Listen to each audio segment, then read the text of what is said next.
Olha, a decisão do ministro André Mendonça da operação foi tomada sem o aval da Procuradoria-Geral da República. Na semana passada, Mendonça havia dado 72 horas para o órgão se manifestar sobre a operação de hoje, mas a PGR pediu mais tempo e disse não ver perigo iminente que justificasse a urgência das medidas. Na decisão de hoje, o ministro do Supremo Tribunal Federal lamentou a posição da PGR.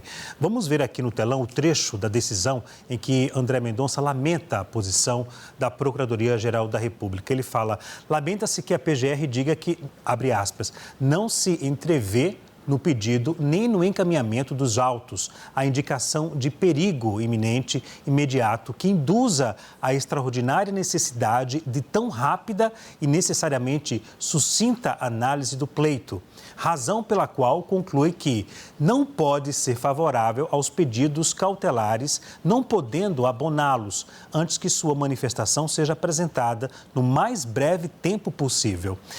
Lamenta-se porque as evidências, segundo o ministro André Mendonça, do Supremo Tribunal Federal, dos ilícitos e a urgência para a adoção das medidas requeridas estão fartamente reveladas na representação da Polícia Federal e no curso desta decisão. Se as medidas requeridas pela Polícia Federal não forem acolhidas, aí deixa em negrito, em caráter de urgência, pode-se colocar em risco a segurança e a própria vida de pessoas que se tornaram vítimas dos ilícitos apontados nesses autos, bem como dificultar sobremaneira a recuperação de ativos bilionários. Portanto, na decisão hoje do ministro André Mendonça, do Supremo Tribunal Federal, ele destacou isso, um posicionamento contrário da PGR. Para analisar esse mal-estar entre André Mendonça e a PGR, a gente conversa agora com o professor e advogado Gustavo Sampaio, ele que é professor de Direito Constitucional da Universidade Federal Fluminense, a quem eu agradeço pela presença aqui no SBT News. Muito boa noite, professor. Boa noite, Leandro. Boa noite a todos que nos acompanham.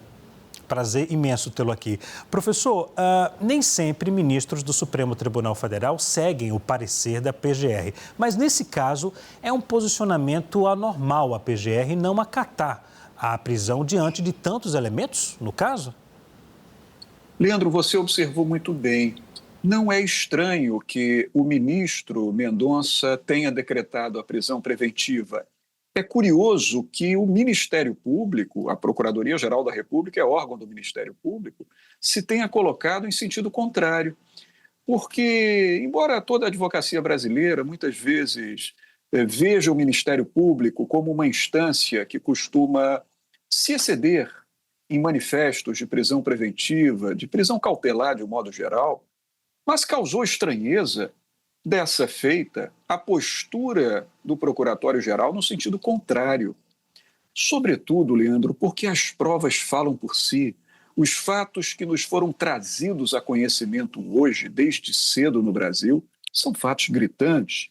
Quando nós vemos, por exemplo, aquela interceptação de conversa de Daniel Vorcaro, referindo-se à necessidade de se simular, possivelmente, um assalto para se dar um susto em um jornalista, atentando, portanto, contra um dos pilares fundamentais da democracia brasileira, que é a liberdade de imprensa. O jornalista estava no livre exercício de suas funções de informar o grande público. Ora, isso demonstra elementos indiciários muito fortes, Leandro, que convidam à decretação de uma prisão de caráter cautelar.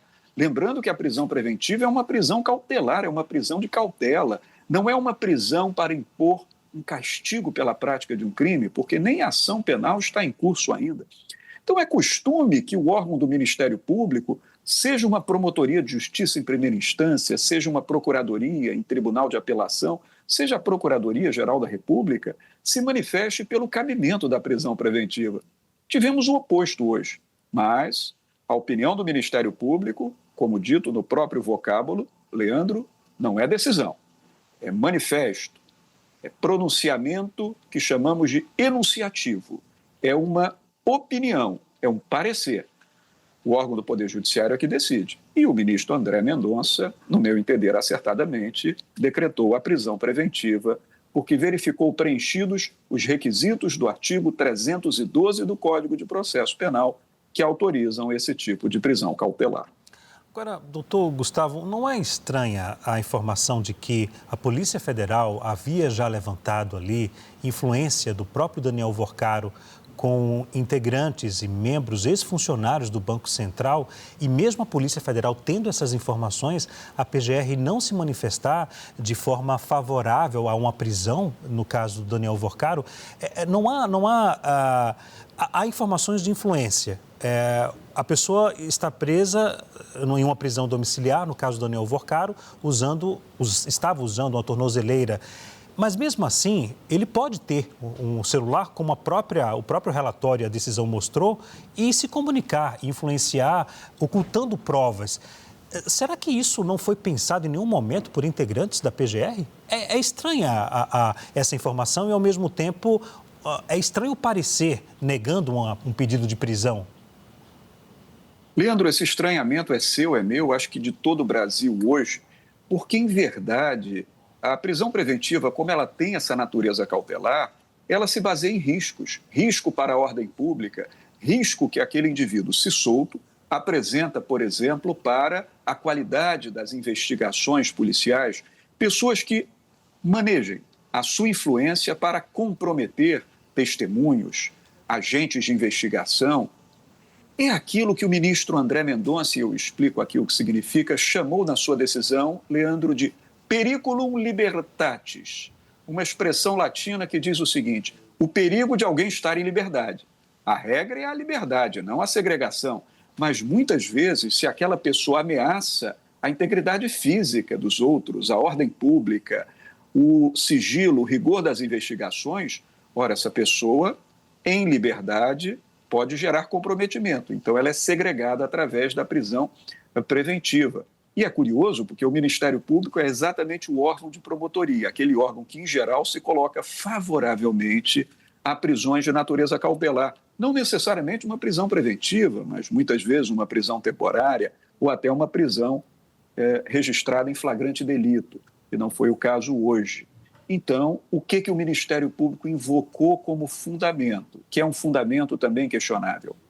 O de que o volume documental e probatório apresentado para apreciação do Ministério Público era tamanho que ele não poderia formar uma opinião em tão pouco tempo, que ele precisaria de mais tempo para formar o seu convencimento em torno de se aquela prisão era uma prisão necessária, era uma prisão recomendável ou não. Mas o ministro Mendonça disse: esse tempo não é possível se dar porque tudo pode acontecer nesse ínterim, e decretou a prisão preventiva.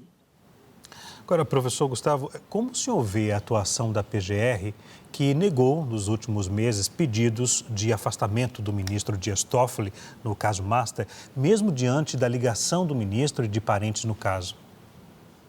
Sabe, Leandro, parece um pouco contraditório o comportamento.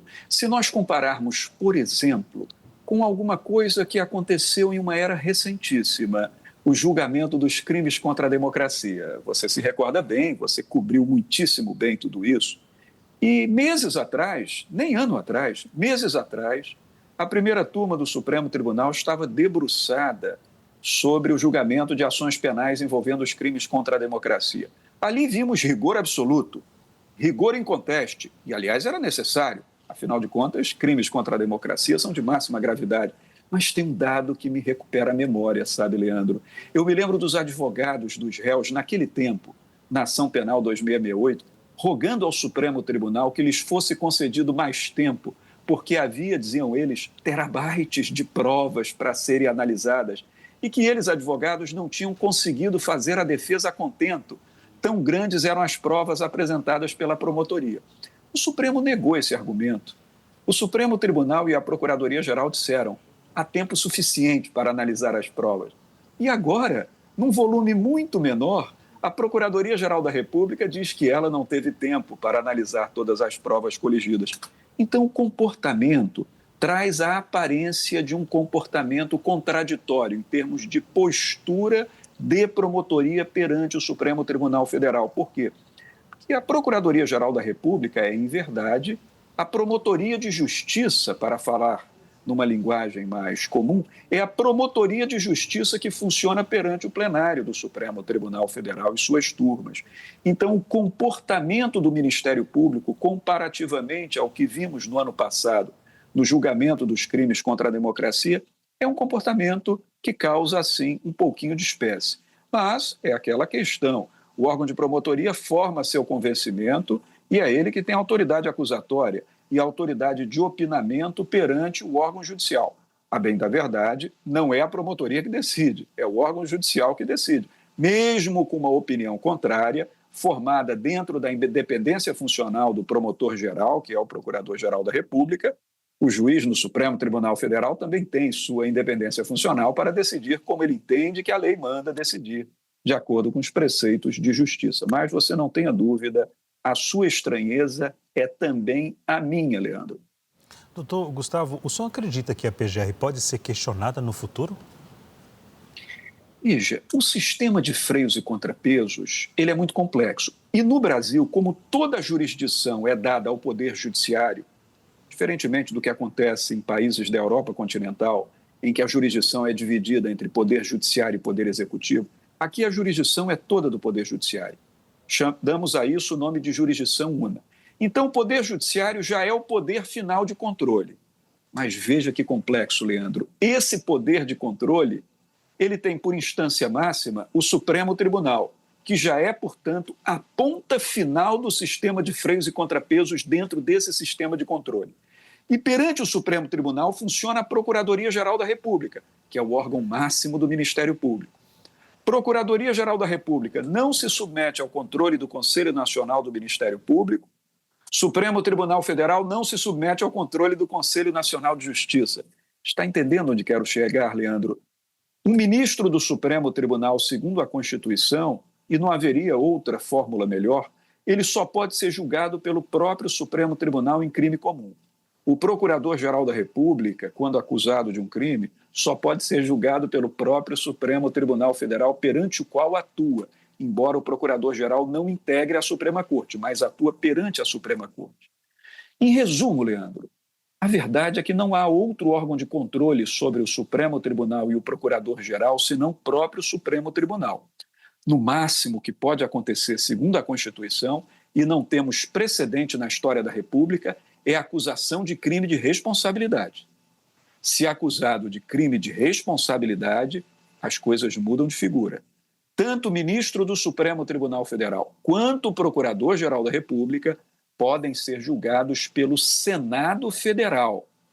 Mas, para isso, é preciso que haja representação contra essas autoridades e é preciso que o presidente do Senado defira seguimento a uma representação para que o procedimento dentro da Casa Senatorial tenha trâmite, até que possivelmente chegue a um julgamento final no plenário.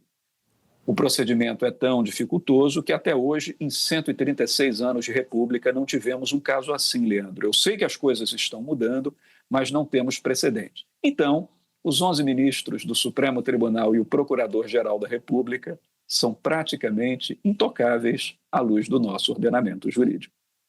Doutor Gustavo, falando agora da relação do Supremo com o Congresso. Hoje, o ministro Flávio Dino suspendeu a quebra de sigilo aprovada pela CPMI do INSS da amiga do filho do presidente Lula, Roberta Luxinger, uma liminar que pode beneficiar o filho do presidente. Essa decisão monocrática é uma interferência na sua avaliação, doutor Gustavo, no Legislativo ou não? Sim, Leandro, eu aproveito aqui a resposta que eu dei há pouco. O Poder Judiciário no Brasil tem toda a função jurisdicional. Aliás, um preceito constitucional diz o seguinte, que a lei não exclui da apreciação do Poder Judiciário lesão ou ameaça a direito. Comissão Parlamentar de Inquérito é órgão do Poder Legislativo. Você veja que não de hoje, Leandro, mas na história das CPIs, é muito comum que alguém bata as portas do Supremo Tribunal Federal com um mandado de segurança, um habeas corpus, uma ação ordinária autônoma pedindo controle de um ato da CPI. Isso é muito frequente. O Supremo Tribunal Federal faz qual balizamento? Balizamento de potenciais excessos. Quando ele verifica que alguma decisão da Comissão Parlamentar de Inquérito excede os limites da legalidade ou os limites da razoabilidade, ele então age na forma de controle. Quando não, ele deixa a comissão parlamentar de inquérito fazer o trabalho que ela intenciona levar adiante. Então, neste caso, o ministro Dino entendeu que o depoimento desta pessoa, ou melhor, que o sigilo desta pessoa, não deveria ser levantado por não haver fundado motivo para levantamento do sigilo dela. Agora, talvez, e aí a interpretação fica a cargo da análise política também, não é, Leandro? Não só da análise jurídica. Talvez se interprete, essa é a minha forma de interpretar, que a melhor medida é sempre permitir à comissão parlamentar de inquérito fazer o seu trabalho. Por quê? Porque, embora a Polícia Federal seja órgão de investigação, a comissão parlamentar de inquérito também é órgão de investigação. Inclusive, o artigo 58, parágrafo 3º da Constituição, confere às CPIs os poderes de investigação próprios daqueles conferidos às autoridades judiciais. Então, quanto mais se investigar, melhor, não é, Leandro? Muitas vezes o trabalho de uma CPI colabora com o trabalho de um esforço da Polícia Federal. Por vezes há uma retroalimentação. Então, eu opinaria no sentido de que controlar ato de CPI só em ultíssimo caso. De um modo geral, deixa a comissão trabalhar, deixa ela produzir os seus resultados. Ela não decide, ela não pode condenar ninguém, ela só pode apurar. Tanto melhor permitir que a CPI apure. Doutor Gustavo, há juristas que falam que o ministro Flávio Dino criou uma relatoria paralela à relatoria do André Mendonça. Casos sobre o Master deveriam ficar com o ministro André Mendonça, já que ele é o relator? Na verdade, aqui não, Leandro, e tem uma razão técnica para isso. O ministro André Mendonça, ele sucedeu o ministro Dias Toffoli, que, juridicamente falando, declinou da relatoria, embora saibamos que houve uma reunião no Supremo Tribunal, um consenso nesse sentido. De modo que o ministro André Mendonça está responsável como relator pela supervisão dos atos investigatórios levados a efeito pela Polícia Federal no caso do Banco Master. Inclusive, eu quero dizer o seguinte, nós não temos ação penal ainda em curso. Até hoje não houve uma denúncia do Ministério Público em face de ninguém, porque a Polícia Federal sequer terminou seus trabalhos de investigação, o inquérito está em curso. A Polícia Federal é órgão do Poder Executivo, não do Poder Judiciário. A rigor, o Poder Executivo deve trabalhar sozinho pela Polícia Federal, sem a interveniência do Poder Judiciário. Por que existe essa interveniência? Porque a lei estabelece que certos atos o delegado de polícia não pode praticar. Por exemplo, o delegado não pode decretar uma busca e apreensão documental, uma prisão preventiva, uma prisão temporária, a imposição de tornozeleira eletrônica. Tudo isso demanda o quê? Controle judicial. Então, na verdade, o que o Supremo Tribunal Federal está fazendo é tão somente, Leandro, atividade de supervisão dos trabalhos da Polícia Federal nesses atos que demandam um provimento judicial, como esses que eu acabei de mencionar. De maneira que André Mendonça é relator dessa supervisão. Ele não é relator de nada que exceda essa tarefa supervisional, compreende? Então, no caso de controle sobre atos de uma comissão parlamentar de inquérito, que começou lá atrás investigando aqueles desvios de verba no INSS, isso não fica preso à relatoria de André Mendonça. Então, nesse campo, há uma zona de interseção entre os trabalhos de Flávio Dino e os trabalhos de André Mendonça. Só lembrando, Leandro, que as decisões monocráticas do Supremo Tribunal, elas depois são sempre submetidas a um órgão colegiado.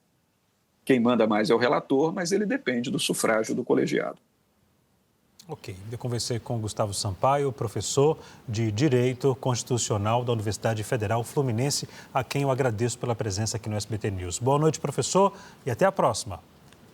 Sempre uma satisfação muito grande falar com você, Leandro. Boa noite também, bom trabalho, bom jornal.